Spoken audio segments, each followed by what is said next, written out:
Hey everybody, it's Neil, and check out what I have here. I have this cordless leaf blower, and it's going to use the, I guess, 18-volt batteries that I have, like from, I think it's Milwaukee batteries.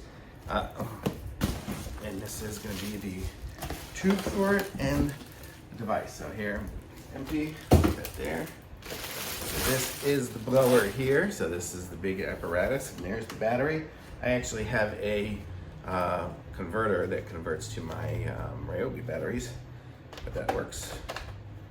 So stick it on there, and we get blowing. Whoa! Okay, so that's gonna blow a lot. And then I've got a big tube here, and then another tube here that'll aim it so I can use. Oops. That. So this will give me my blowing power.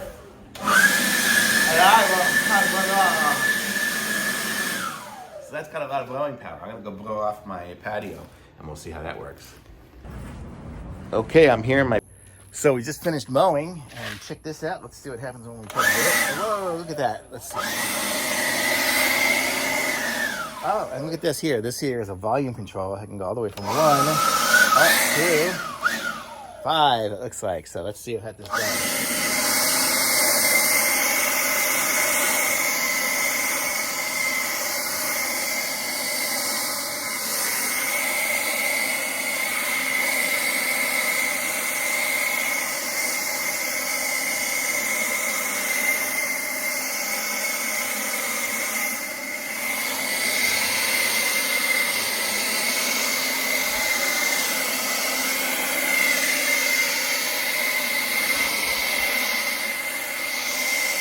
I would say that's a winner. Look at that. Sweet.